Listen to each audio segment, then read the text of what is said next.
Quando eu tava começando a ver One Piece, todo mundo que já assistia ficava falando: não, porque a história da Robin é a história mais triste de todos os animes já feitos. Não, porque a história do Ciclano é mais triste ainda. E como One Piece se tornou a minha obsessão nos meus últimos 4 meses, e eu já vi todas essas histórias, eu resolvi que eu vou analisar e ranquear todas elas pra ver quem tem o passado mais triste da tripulação. Vai ser praticamente um campeonato pra ver quem tem o pior trauma de infância. Os rankings vão ser: bateu a cota mínima pra entrar no grupo.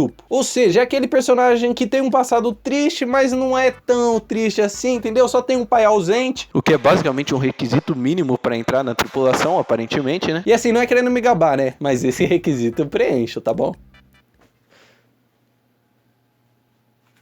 Subindo dos requisitos mínimos, temos o Foda Man, que é aquele personagem que tem aquele passado triste, mas se ele tivesse contando ele pra você no Zap, você não saberia responder mais do que: pô, foda, mano. Então assim, é triste, mas você não tem muito o que dizer, entendeu? Subindo mais um pouco, temos a vida de um brasileiro médio, ou seja, aquele personagem que teve a vida muito parecida com um brasileiro comum, entendeu? Cresceu sem pai, deve ter estudado numa escola municipal. Quando eu botar alguém ali, vocês vão entender melhor. E aqueles que mais sofreram vão pro Oda Foi Covarde, que é aquele personagem que quando você viu a história, foi como um soco no estômago, tá ligado? De tão triste que foi. E tem um ranking especial específico pra um personagem que eu só vou revelar quando chegar nele ou nela. Então vamos lá, eu vou pela ordem em que eles foram entrando no grupo. Então vamos começar, é claro, pelo Luffy. Já devo começar dizendo que eu não acho que o Luffy teve uma história tão triste assim. Ele cresceu sem pai, o que pra tripulação é tipo numa vaga de emprego você tem ensino médio completo. Ele ficava no bar com os bêbados, mas pelo menos um desses bêbados serviu como uma figura paterna pra ele, né, que é o Shanks. Mas ele era querido na vila, conhecia o prefeito, tinha a mulher do bar. Ele era querido na vila, mano. Todo mundo gostava do pequeno Luffy, entendeu? Eventualmente ele teve que ir morar na montanha, conhecer o Ace e conhecer o Sabo, e aí pra mim é a parte mais triste do bagulho, porque quando ele conhece o Ace, eles não se dão bem, e ele fica perseguindo o Ace, né? E o Ace basicamente odeia o Luffy, até que o Ace se cansa do Luffy enchendo o saco dele, e pergunta por que que o Luffy fica seguindo ele, sendo que o Ace trata ele que nem merda. E o Luffy mandou uma frase que me pegou muito: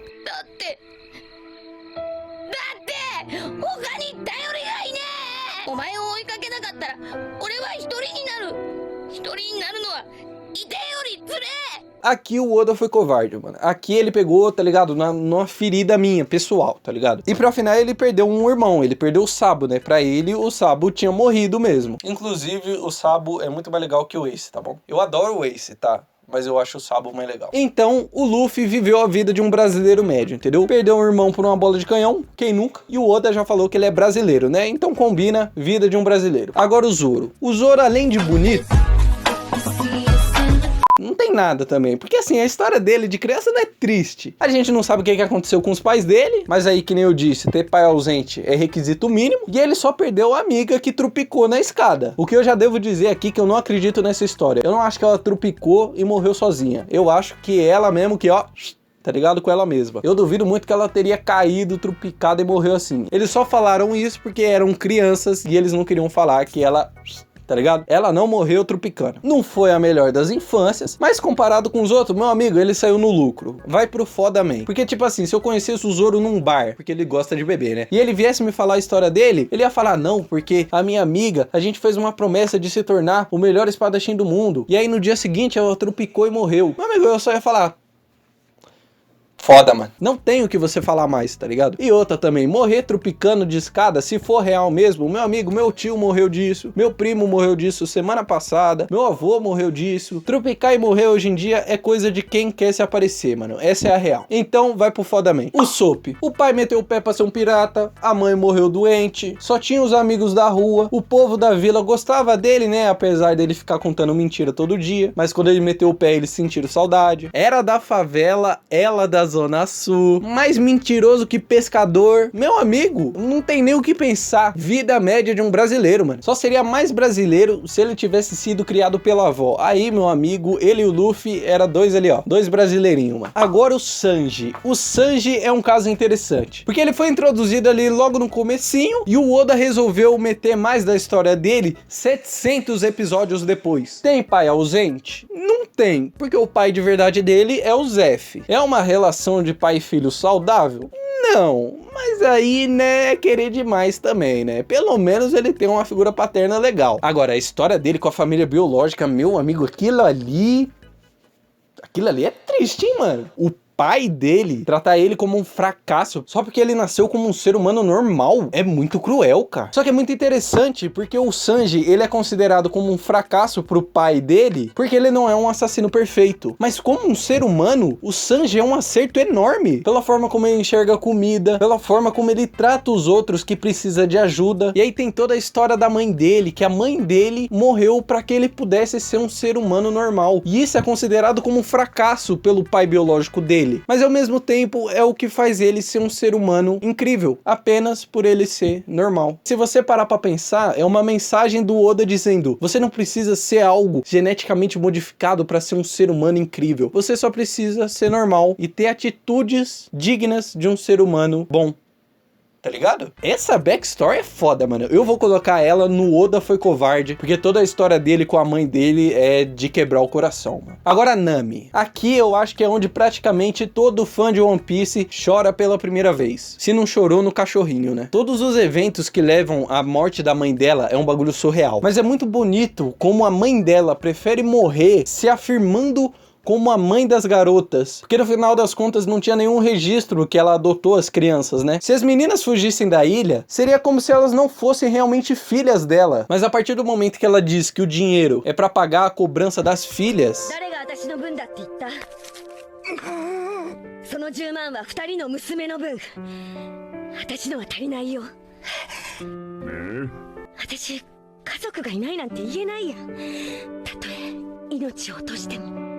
É ela afirmando, elas são as minhas filhas, independente delas serem adotadas ou não, independente de eu ser a mãe adotiva delas. Mano, isso é muito bonito. Então nessa aqui, meu amigo, não tem discussão. O Oda foi covarde pra caralho. Agora o Chopper, um dos meus personagens favoritos. Pô, ele comeu a fruta do ser humano, só que aí ele parou de ser aceito pelas renas e pelos seres humanos ele era tratado como um monstro. Ou seja, ele ficou sozinho, até que ele conhece o único ser humano que aceita ele do jeito que ele é. Só que como ninguém pode ser feliz o tempo todo, esse médico que deu o nome pro Chopper, que começou a ensinar medicina pra ele e que o tratava basicamente como um filho, fica doente. E tentando salvar ele, o Chopper vai lá, pesquisa algum medicamento que possa ajudar ele, acha o cogumelo, vai atrás do cogumelo, só pra eventualmente descobrir que aquele cogumelo que ele usou, na verdade, era venenoso. E aí é outro detalhezinho muito sutil que o Oda põe, porque aquele médico, ele sabe que o cogumelo é venenoso, mas ele toma essa sopa que o Chopper faz, porque ele sabe que tomando vai encorajar o Chopper, ele sabe que o Chopper vai se sentir bem, porque ele acha que tá ajudando. Só que mesmo o cogumelo sendo venenoso e o médico estando doente, prestes a morrer, mesmo depois de explodir, ele não morre, porque pessoas não morrem quando tomam sopas de cogumelo venenosos. As pessoas morrem quando são esquecidas. Não tem como, nessa aqui o Oda foi muito covarde de novo.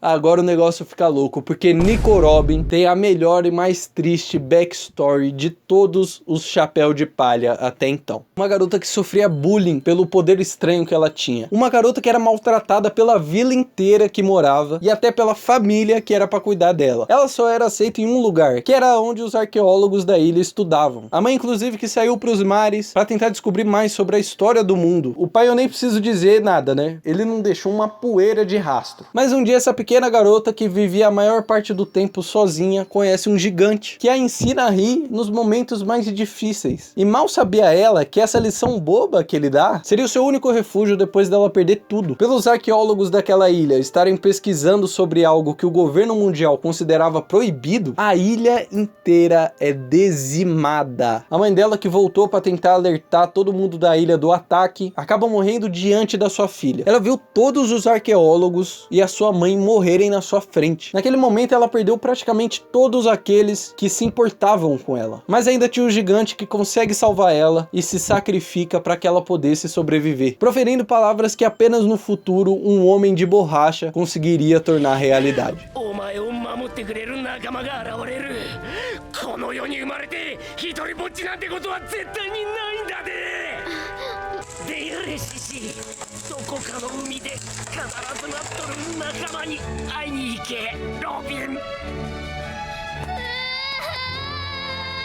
ela foge e é imediatamente colocada como a criança mais perigosa do mundo. E a partir dali, todos que ela conhecia a diriam que ela não merecia viver. Sua vida perderia o sentido a ponto dela renegar o único grupo que abraçou ela sem questionar. Mas mesmo assim, com inúmeras pessoas dizendo que ela não deveria existir, que a simples existência dela era um crime, um jovem com poderes de borracha desafiou tudo e todos porque ela era sua companheira. E esse jovem garoto a ajudou a entender que ela poderia sim desejar algo que muita gente acha básico, mas que para ela era praticamente impensável. Ela só queria viver.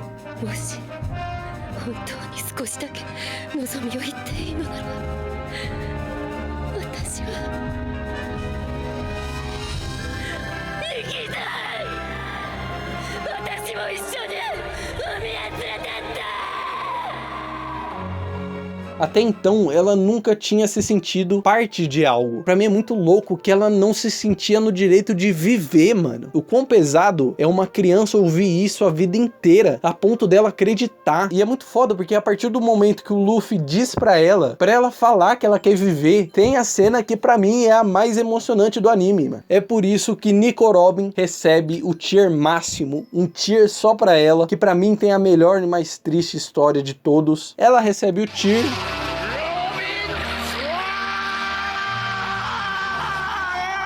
Eu fico triste só de lembrar essa história, mano.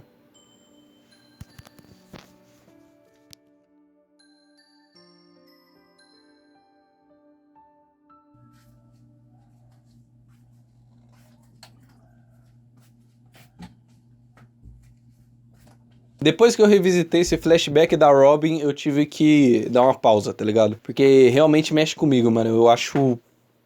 tá ligado? Mas eu tenho que terminar isso aqui e só faltam 3 tripulantes também. Continuando, então, vamos pro Franky. Olha só, mas que surpresa, né? Mais um personagem que não tem pais biológicos presentes, né? Mas pelo menos o Franky teve uma figura paterna lendária também, né? Simplesmente a pessoa que cuidava dele era o cara que fez o barco do Gold Roger, mano. Mas assim, eu acho que o Franky teve uma infância bem suave, tá ligado? Ele fazia seus barcos com arma, entendeu? Ele ficava lá construindo os bagulho com o Sr. Tom. Foi uma infância tranquila, vai. A única parte ruim foi quando os caras chegou lá pra zaralhar e sabotaram o esquema lá do Tom, né? Fizeram os barcos do Frank atacar lá, foi mó merda. E aí foi a parte ruim, né? Que levaram o cara lá pra Enies Lobby. E aí foi triste, né? Que ele perdeu a figura paterna. Mas assim, eu acabei de falar da Robin, entendeu? O Frank sofreu, mas... não tanto, vai. Se eu tivesse no bar, aí o Zoro apareceu e me contou a história dele. Eu falei, foda, hein, man. E aí o Frank ouve e vem contar dele também. Meu amigo, é a mesma resposta. Ele vai falar, não, porque o cara que cuidava de mim foi mandado pra ser executado lá. Eu fui atropelado pelo trem e virei um ciborgue. Minha honesta reação ia ser, pô, foda, hein, man. Não tenho muito o que dizer, tá? Agora, pra finalizar, faltam só 2 que não se tem informação sobre a infância. O Brook, eu acho que nem é mostrado ele quando criança, né? Só mostra ele adulto, depois de juntar com a tripulação lá e conhecer o Labum. E aí, se for contar a história do Labum, meu amigo, aquilo ali é triste, tá? Não é a coisa mais triste do mundo também, né? Porque, eu não sei se vocês perceberam, mas... eu acabei de citar Robin agora há pouco, né? Mas não tem como negar que não deve ter sido um negócio muito legal ele ficar 50 anos num barco sozinho no meio do mar, né? Eu acho que não seria algo muito legal, assim, de se experienciar, né? Mas tirando isso, a gente não sabe se ele sofreu mais, né? Sei lá, vai que ele viu o pai dele ser afogado, tá ligado? A mãe ser assassinada, que nem o Batman. O Batman, se tivesse nessa tier list, estaria onde, mano? Que ele viu os 2 pais ser assassinados na frente dele. Vida de um brasileiro médio não é. Oda foi covarde, também não foi, porque nem foi o Oda que criou ele, né? Sobra o Foda Man e sofreu o suficiente. Sofrer pouco ele não sofreu, porque, tipo assim, diferente da maioria do bando, que nem chegou a conhecer os pais, o Bruce conhecia os pais e perdeu eles, assim, na frente dos olhos dele, né? Então acho que ele vai pro Foda Man, que também não tem muito o que se dizer pra uma pessoa dessa, né? Só eu te conto a história. Enfim, vamos voltar pro assunto principal, né? Então o Brook vai pro Foda Man, mas o Jinbe não tem muito o que fazer, tá ligado? A gente não sabe quase nada da história dele, e o espaço de sofrimento mínimo pra entrar no bando precisa ser preenchido, né? Eu não botei ali pra nada. A gente não conhece muito da infância dele, né? Então o Jinbe vai ter que ficar lá embaixo. Por enquanto, pelo menos, né? Vai que o Oda resolve meter uma backstory dele aí, tá ligado? Mostrando que ele foi o que mais sofreu. Enfim, tá feita a tier list. Eu não sei se deu pra perceber, mas eu realmente gosto da história da Robin. Não porque é feliz, né? Obviamente, mas porque eu acho ela muito bem escrita. Mas enfim, é isso. Se você discorda, bota aí nos comentários qual que você acha que tá errado, qual que você acha que deve subir, deve descer. E se você discordou de tudo que eu disse aqui, meu amigo, pau no seu